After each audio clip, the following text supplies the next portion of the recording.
Good day, CTV viewers, and welcome to our show, Old is Gold. It's the show for senior citizens by senior citizens on the People's Channel, CTV.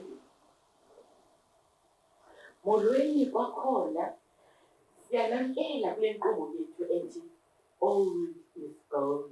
Igolide enexabiso umakhwekhwetha endala niyasibona ngoku sinexabiso elikhulu.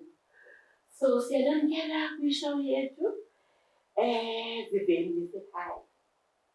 So today we're going to talk about a very important topic in the lives of senior citizens. We are known as the BC generation, born before computers. And in our lifetime, we had to adapt to technology that we'd never ever encountered in our lives before. And Joan, you know, it's not easy. It was not easy to do that.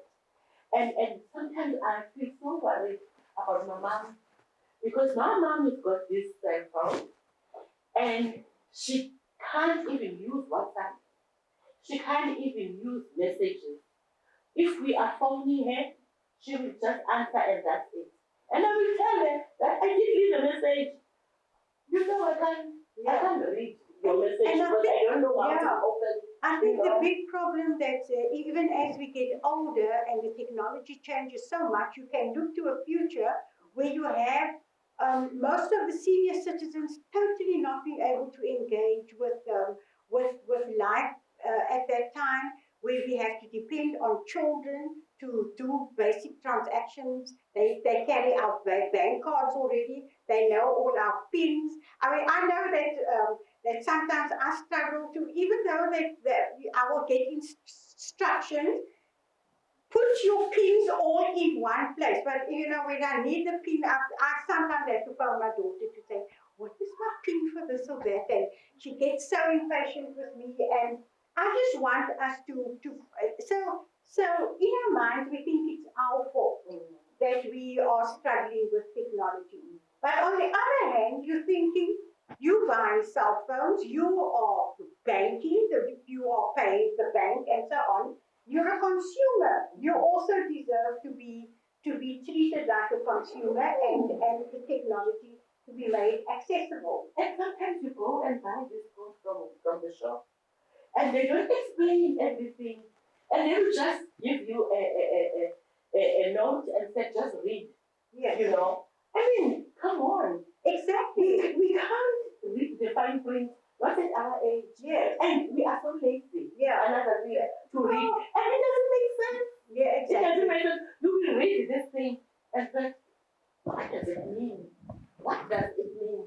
And when you found any of the companies, any business that we're doing such a lot of online business now, that when you phone in, you get put into this automated response system with announcements being made, and you know, press here, wait there, down that. I mean, it's just so frustrating. I often just put the phone down and. But sometimes you like this technology, you know, especially when you go and to somewhere that you don't know, and they will tell you the directions. You put it in your car, number 17, Lawson Street, Woodstock. The car will take you straight. I must tell you the story. I just love it. I know. My brother-in-law is in his 80s, and he needed to go to a family function, and he asked his niece, "Tell me, you know, write down the directions." See, I've got the pen and paper. Write down the directions for me. And she said, "No, that's old school." And she took out her smartphone and said, "I'm just pinging the address. I'm putting it on the dashboard, and you just follow the instructions." And he started the car, and this thing started talking to him. He got such a fright. He said, now I want to die. I don't want to live in a world where your phone starts talking to you." And you know, I was with my mom the other day going to Park, and then so my mother said, you know, there's this lady who's always directing you, and my mother called her Susie. What is Susie saying now? What is Susie saying now? Then apparently Susie stopped. And then my mother said, yo, we're getting lost. Susie's not saying anything. Yeah, so yeah, the technology sometimes got its advantages and disadvantages. Yes, but I think seniors are a lot more disadvantaged, and it really is a serious issue. People laugh about it, they joke about it. Our children get impatient with us. You ask them, "Show me how to do this," and you want them to teach you, but And they think we are stupid. I know. No. So they don't have the patience to teach you. They'll just take the thing. Let me do tick tick tick tick tick tick there. Yeah. You know, and it doesn't help us any. So and the world is getting. I spoke to Lulama from Ikamba the other day, and she said it's ageism, and it's keeping senior people out of the mainstream of society, and we have rights too. And I think it's time that people started to listen to us and started making the technology a lot more accessible to seniors. But Sybil, can you remember when we started working and they put those computers on our desk? And we were like, yeah, call. You know, we doing like this, you know. And it was word perfect. I wonder if anybody remembers word perfect. It was Yeah. word perfect. We had to learn all these codes in your head. I mean, it was just absolutely crazy. But now we compare that time with this laptop now. yes, now I'm very competent on my laptop, but nobody ever taught me how the computer works. So I don't understand this thing. I've learned some functionality, and I'm okay in, you know, printing documents and typing up things like that, but I still don't understand how it works. So I always feel anxious and at a disadvantage.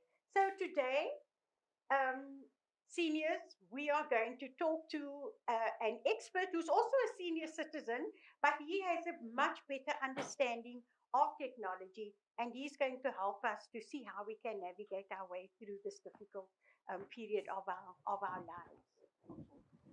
So we'll be back. We're going for a short break, and we'll be back right after this.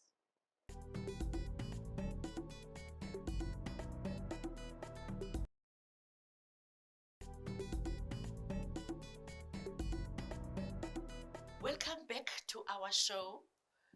Old is gold.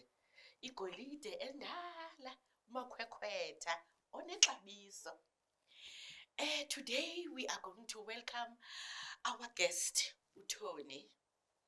Tony, welcome to our show. Thank you. Tell us a little bit about yourself. Who is Tony? And what are you doing? Tony is 66 years young. Let's get it right. Yeah. Not old. We're not old at all. Very proud to be a senior citizen after many years And out our in. stripes. We've certainly earned it. I born and grew up in Retreat and in Grassy Park. I'm married, and I have 3 children and 3 grandchildren, and we married for 46 years. Wonderful. Wonderful. Yeah. So, Tony, just in the break, you said you are the one that put those computers on our desk. Tell us about that. Joan, you're right. I was very fortunate that I grew up with computers in some way. I started at Old Mutual in 1973.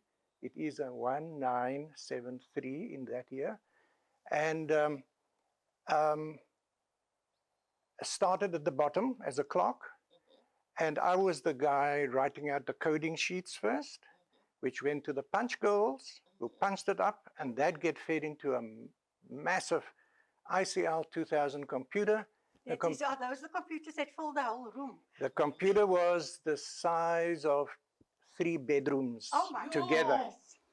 And yet, in those days, the processing power of that computer is exactly the same as your cell phone. So what your cell phone can do today and much more, that was what that computer used to do in those days.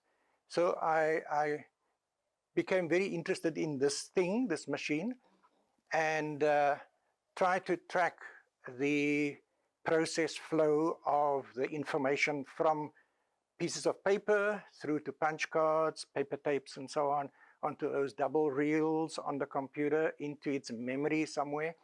And then it spews out those printouts, those long reams of printouts, Yes, yes. tearing it up, reading it, and oh, there's mistakes in that, and you've got to feed in the changes and so on. So I was in the back end, the whole back end of the system. This is something I learned, that there's a front end and a back correct. end. Yeah. So you're the back end guy. I know I was the front end guy first, yeah. but I was very curious, and I needed to understand, what does this thing really do? It was a new thing.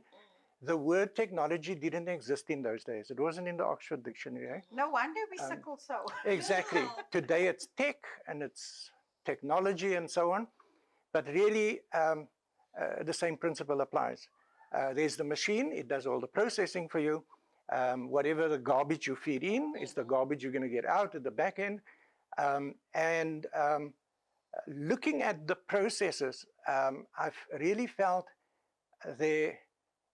we should be automating more and more processes. Yeah, but how do we make garbage in, garbage out? Let me just, So I was struggling with something, and then somebody very kindly told me, no, it's not you. It's just an ID10T problem. You know what that is, eh? And I only worked it out afterwards. He's calling me an idiot. He put it in code, ID10T.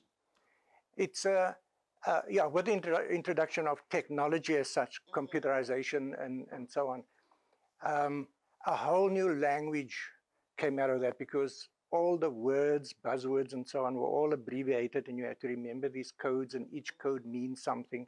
And that's what programming languages are all about. It's a series of instructions for a desired outcome.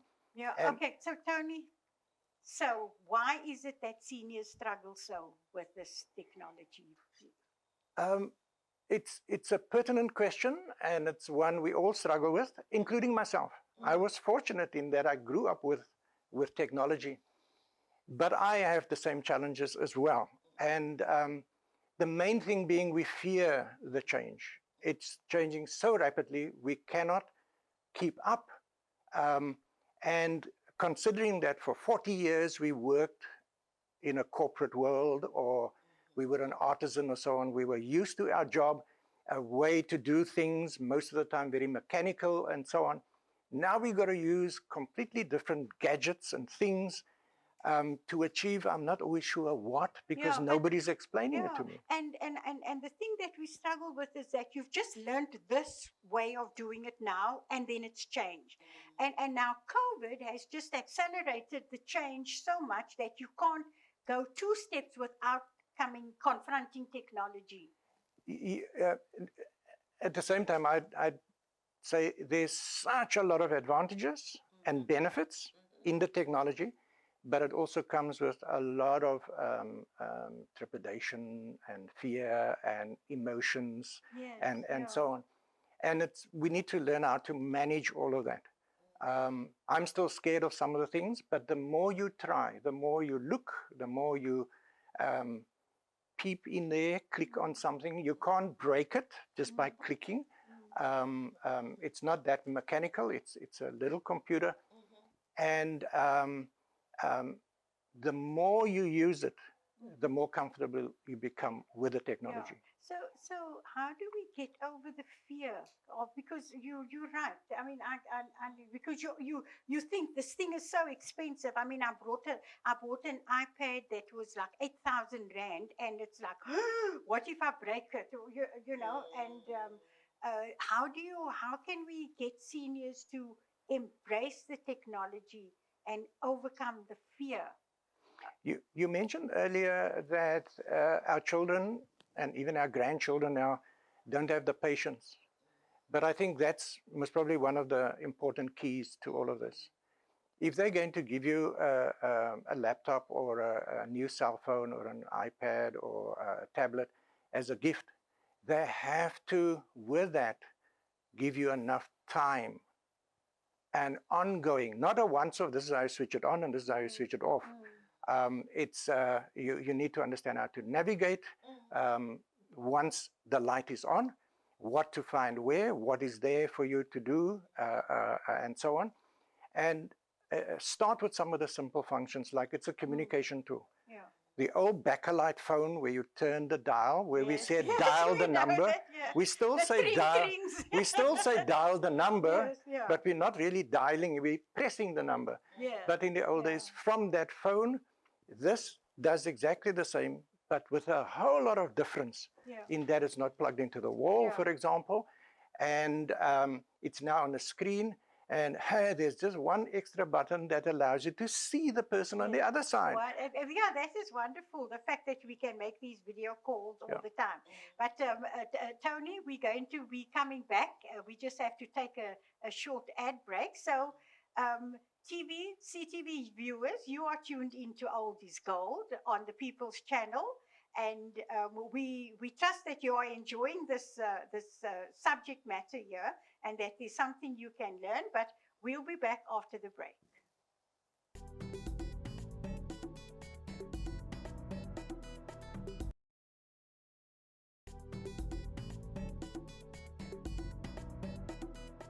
Welcome back to our show yethu ethi Old is Gold. Igolide yethu umakhwekhwetha onexabiso. Ndifuna ungqinelana noToni kulaa nto beyithetha ye-fears. Uyazi thina abantu badala bawes nabadala kunam. Uyazi thina abantu badala kulula into yokokubana abantu baskeme.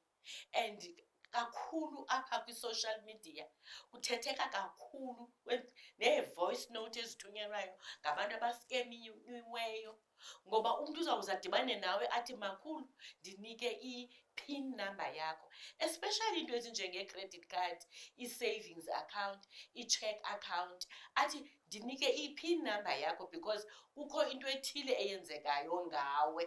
And I mean ngumntu omdala mos, uyabona. So umuntu omdala ke akacingi ngoku, uvele athi akuthembe, amnike umntu ngoko nangoko, askenywe umntu.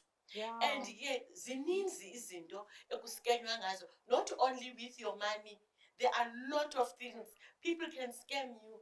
Yes. You know. So yes, we've heard so many of those things. So Tony, so Tony, let's just, we're giving you the few minutes now to just say what can be done about this, the issue of seniors and technology, and how we can make the world this more tech friendly for seniors.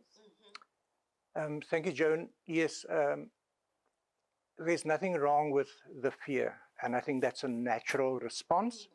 The technology can be very daunting. We don't know where to start. We don't know what's happening on the screen and so on, and we give up. Nothing wrong with that. I place quite an emphasis on our children.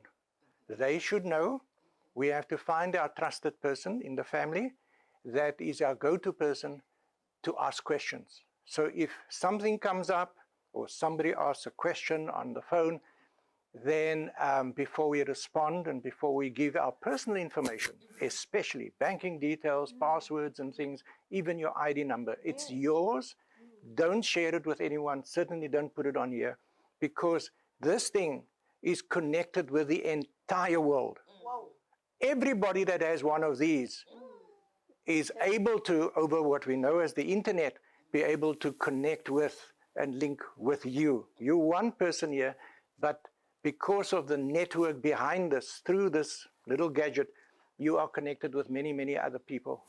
And so be very careful who you communicate with, whose advice you take, and so on.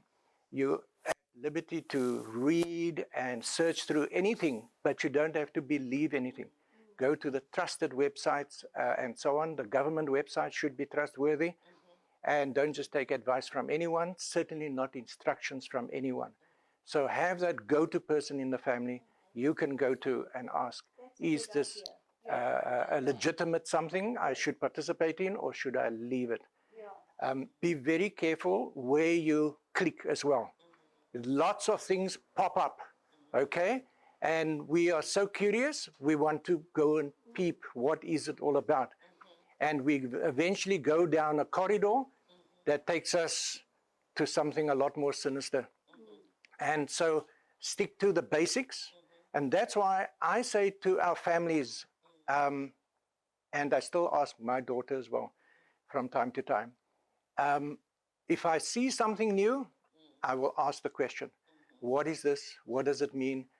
She herself does some research, especially about applications that the children use, because there are hidden dangers in a lot of those applications as well. And so she has to advise her son, that's not where you have to go. Don't go into that chat room, okay, and go and have a conversation there. They might just bully you or whatever. These things happen. So ask questions. Ask questions of human beings first, family, and then when you start to become comfortable, ask questions on here. We have what I call Dr. Google and Professor YouTube. If you can ask the question well enough, you can find just about any bits of information that's available in the world at your fingertips. But you have to use it properly. Yeah, and I think the senior clubs, we have a whole proliferation of senior clubs all over and you know, they're interested in fitness and so on. But I think tech fitness, tech savvy should be a subject that gets workshopped with seniors with seniors, so that they don't feel intimidated by a young person with a laptop that, you know, looks so competent and Joan, I saw you have a notepad. This is my notepad as well. And I made some notes. yeah. I'm not going to carry the notepad anymore. So I made some notes. So I'm going to give you some of the ideas around what else can be done and what we should be pushing for and advocating for, so that us seniors can feel a lot more comfortable around the technology and start to get the real benefits out of it. Because you're right, there are lots of things. I looked up Tai Chi the other day because of my spondylitis, lower back pain, spinal pain. I need to do more movement. And so I wanted to know, what can I do? I'm not an exercise freak. I don't run down the road like a mad thing and that. What can I do? And then I asked Dr. Google, and there were some ideas, and Tai Chi was one of them, and I'm learning the different moves and so on. So I make notes on here. And just to answer your question about the older clubs and so on, I think digital literacy is critical. There are courses, and I've been inspired by you just by inviting me today to really research what training materials or courses and that's online for the older folk to do, or through an instructor to help them do a course, maybe on a big screen, and just so that it's all about getting to the comfort level. I now understand my phone well enough. I know what I need out of it. I get what I want out of it. And so I'm getting fair value for this very expensive tool, unless your family bought you the phone. So here's some of my notes. For the tech companies, for example, when you're developing applications and so on, we must recognize that the older user population, we have to make things a whole lot more accessible for them. The features and so on must be of such a nature that it's easy for them to navigate, because it can be daunting, all of these apps and icons and things, and especially when there's movement involved, it just becomes a blur. So maybe for seniors, and if you a young person and you're going to give your mother or your grandmother a phone. Yeah, sorry, Tony, we're going to have to continue with this conversation in a follow-up episode. So if you could just, on your list of things, just the thing that you think can be a game changer for seniors here. I'll try and make it very simple.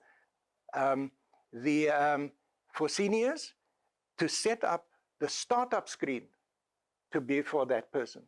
So they're only going to use 4 or 6 applications. Then you can set up the startup screen, not to have all those pages of things, just the main icons, for example, their communication icon in order to chat with family members and so on. I would like to see research being done, academic researchers to really get to understand how, in our context in South Africa, how our older folk are responding to, or the lack of response to, the technology itself. We need more intel from them. And then government and policymakers, make sure that you are reaching all the platforms, but especially the ones that the senior citizens are going to be accessing from time to time, and make sure that the messages are made simple enough as well. And then family and friends, I said, we have to involve them, and they have to commit to the time. It's not a once-off, this is how you switch it on, and there's your WhatsApp. Yeah. You're going to have to check and make sure that they actually use it. And the more they use, let's say, WhatsApp, the more comfortable they become with that app. Tony, that is just absolutely wonderful advice for us as seniors. And we will, but definitely it's a topic that we need to be talking about a lot more. So that's our show for today. Old is gold. And we know that this is such an important topic. It cannot just be done in one show. So you will be back, Tony. We promise you that. And that's a wrap for today. Old is gold on CTV, the People's Channel, DSTV 263.